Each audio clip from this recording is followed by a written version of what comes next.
Hello my YouTube family, कैसे हैं आप लोग। ऐसा करती हूँ आप सभी स्वास्थ्य बिल्कुल मस्त होंगी। तो आज की मेरी वीडियो होने वाली है मिस्टर राज फैमिली। तो यहाँ पे आप सभी लोग तो अच्छे से जानते हैं कि नोक झोंक माँ बेटे में कितनी ज़्यादा चलती है। तो भाई यहाँ पे सचिन भाई जो कि अपनी मम्मी से नोक झोंक करते हुए नजर आए, लेकिन नोक झोंक के साथ ही बहुत सारी ऐसी सच्चाई थी, हकीकत थी, जो कि हमें सुनने के लिए भी मिली और देखने के लिए तो मिली ही थी। अभी की वीडियो में नहीं, लेकिन अगर हम पिछली की वीडियो सचिन भाई की देखें, जिसमें आंटी जी का अंबाला जाना और बेंगलोर जाना है ना, उन दोनों ही चीज़ों में हमें बहुत सी चीज़ें देखने के लिए मिली थी, जिसमें सचिन भाई ने कहा भी कि ये बताएं आप, और ये क्वेश्चन किया अपनी माता जी से इन्होंने कि आप अंबाला कितना दिन रही हैं और बेंगलोर कितना दिन रही हैं, और जब आप बेंगलोर रहती हैं तो आप कितनी खुश रहती हैं, वहाँ पे अपनी बेटी का आप कितना हेल्प करती हैं, और जब आप अंबाला रहती हैं तो आप रहती हैं मेहमानों की तरह। तो ये इस बात पे आंटी कहती है, नहीं नहीं ऐसा कुछ भी नहीं है, ऐसा कुछ भी नहीं जैसा तुम कह रहे हो। लेकिन आंटी जी, इस पे आप पर्दा डालने की कोशिश कर रही हैं, लेकिन ये उतनी बड़ी हकीकत है इसी की वजह से आपके घर में कहीं ना कहीं कंट्रोवर्सी भी होती थी। यहाँ पे आंटी जी कह रही हैं कि नहीं ऐसा कुछ भी नहीं है। तो आंटी जी, आपकी जितनी भी पिछली की वीडियो है, जितनी भी सचिन भाई की वीडियो है, अगर उसे देखा जाए तो उसमें वाकई यही नज़र आता था कि जब आप मनीषा के पास होती थी तो आपको सिर्फ ये देखने से फुर्सत ही नहीं मिला करता था कि मनीषा क्या कर रही है, मनीषा कितने बजे उठ रही है, मनीषा नाश्ता बना चुकी या नहीं बना चुकी, मनीषा किस तरीके से रह रही है, आपको इससे ही फुर्सत नहीं रहती थी। लेकिन जब आप अपनी बेटी के पास जाती हैं, बेंगलोर जाती हैं, तो आप वाकई खुद बहुत ज़्यादा खुश नज़र आती हैं। बेटी क्या कर रही है, बेटी कितने बजे उठती है या फिर नहीं उठती है, बेटी कैसे रहती है, उससे आपको कोई लेना देना नहीं होता है। लेकिन हाँ, बेटी की हेल्प कहाँ करनी है, किस जगह करनी है, कब कब करनी है, क्या क्या करना है, वो सारी चीज़ों का आपको पता होता है ना। तो हम ये नहीं कहते कि बेटी का हेल्प नहीं करना चाहिए। हम भी मतलब एक बहू भी किसी की बेटी होती है, उनके भी पेरेंट्स उनकी केयर करते हैं और करना भी चाहिए।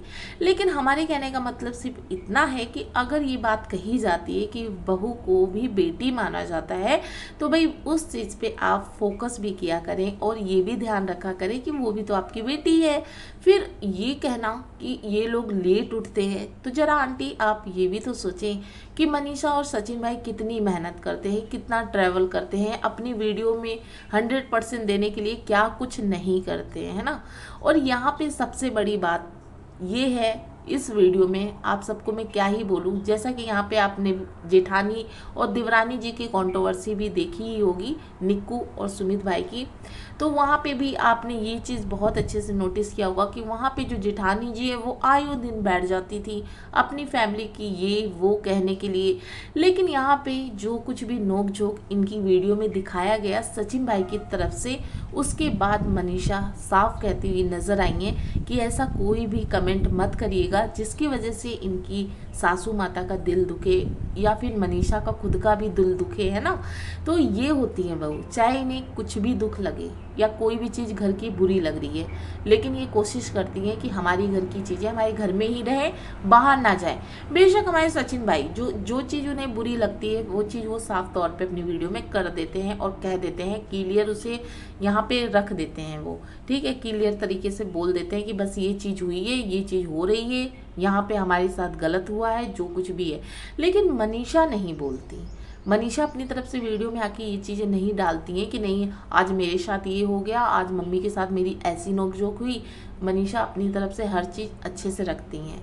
उनकी तरफ से ये नहीं होता है कि मैं बहू हूँ, मेरे साथ गलत हो रहा है तो मैं यहाँ बैठ करके सारी चीज़ें रखूँ। तो भाई यहाँ पे मनीषा की खूबसूरती के बारे में तो क्या ही तारीफ़ किया जाए। और अब हम बात करेंगे देवर जी, जिन्होंने जब से ही वीडियो स्टार्ट की है तब से इनका एक दुख जो है ख़त्म होने का नाम नहीं ले रहा है। इनकी प्रॉब्लम जो कि इनकी आंखों से भी नज़र आ रही है, आपने इनकी आंखें तो ज़रूर नोटिस की होगी, जिसमें यही नज़र आ रहा है कि कितने आंसू इनकी आंखों से गिरे जा रहे हैं दिन रात। तो यहाँ पे इनका जो रोना है वो यही है कि हम कैसे आगे बढ़े, हम किस तरीके से बढ़ेंगे। अगर रंजना घर पे काम करती रहेगी, इसी तरीके से सारे बर्तन धोती रहेगी, इसी तरीके से सबकी चाय नाश्ता बनाती रहेगी, अगर वो ये सारा काम करती रहेगी तो वो कैसे आगे बढ़ेगी। और आगे बढ़ना बहुत ज़रूरी है ना। तो इनके थंबनेल, इनके टाइटल आप सभी लोग चेक करिए कि कैसे कैसे आ रहे हैं। फिर भाई ये कहते हैं मुझ पे सवाल उठते हैं, मुझसे क्वेश्चन किए जाते हैं। तो यहाँ पे हमारा एक ही मतलब है कि अगर आपको कोई बात करनी है तो क्लियर करें। थोड़ा थोड़ा बहुत मतलब कहते हैं ना, थोड़ी थोड़ी डोज देने की क्या ज़रूरत है। यहाँ पे आंटी जिससे आप ये पूछते हैं कि हमें घूमने जाना है, उस पे भी आंटी ने रोक लगा दी है। तो भाई उसका भी दुख इन्हें बहुत ज़्यादा है, लेकिन इस चीज़ के लिए मैं अब भी कहती हूँ कि वाकई ही इन्हें घूमने जाने का मौका मिलना चाहिए। ये चीज़ बहुत गलत है। और यहाँ पे जैसा कि आंटी कह रही हैं, अभी तो 2-3 ही महीने हुए हैं, कौन सा बहुत ज़्यादा इनकी शादी के टाइम हो गया है। तो आंटी देखिए अभी क्या है, ये लोग फ्री हैं, है ना, तो घूमने का एक मौका अच्छा मतलब इन्हें मिला हुआ है, क्योंकि इस टाइम पे ये आराम से अपनी लाइफ को थोड़ा बहुत इंजॉय कर सकते हैं। लेकिन वहीं पे कोई बेबी शेबी है ना आ जाते हैं, तो फिर आपको पता ही है लाइफ कितनी बिजी हो जाती है। बच्ची को लेके आप कहीं भी जाना आना नहीं कर सकते हैं। लेकिन भाई आंटी ने साफ तौर पे कह दिया है कि यहाँ पे अभी कोई भी फालतू जगहों पे नहीं जाएगा, इधर उधर फालतू घर का कोई भी सदस्य इधर उधर नहीं घूमेगा। वैसे भाई मनीषा और सचिन भाई जो कि वाकई पहले से बाहर निकले हुए हैं और उनकी बहुत सारी जिम्मेदारी है जो वो अपना पूरा करते हैं, और आगे बढ़ने के लिए जो कुछ भी उन्हें करना है उस पर तो वो फोकस करते ही हैं। लेकिन यहाँ पे छोटे वाले काफ़ी परेशान हैं, क्योंकि ये अपनी ही बातों के जाल में फंस चुके हैं। जितनी भी बातें ये शुरू में किया करते थे कि बहू को किस तरीके से रहना चाहिए, बहू की क्या क्या जिम्मेदारी होनी चाहिए, घर में 3 ही लोग तो हैं खाना खाने के लिए, घर में 4 ही लोग तो हैं खाना खाने के लिए, उनका खाना भी ना बना पाओ तो क्या फ़ायदा। तो मतलब आज मुझे ऐसा लग रहा है कहीं ना कहीं बेचारे, देख के दया भी लग रही है। आप लोग मुझे कमेंट जरूर करिएगा कि आप लोगों को क्या लग रहा है कि ये जितना कुछ अपनी वीडियो में पहले की वीडियो में कर चुके हैं, उसके बाद ये फंस चुके हैं अपने ही जाल में। यहाँ पे अपनी वाइफ के साथ अपनी माता की बातें मानने के लिए ये बहुत ज़्यादा मजबूर हो चुके हैं। चाहते तो बहुत कुछ है करना, लेकिन कर कुछ नहीं पा रहे। तो खैर जी, नेक्स्ट वीडियो में फिर मिलती हूँ। वीडियो पसंद आए फटाफट सब्सक्राइब किया करें, कमेंट किया करें और जितना हो सके शेयर करें।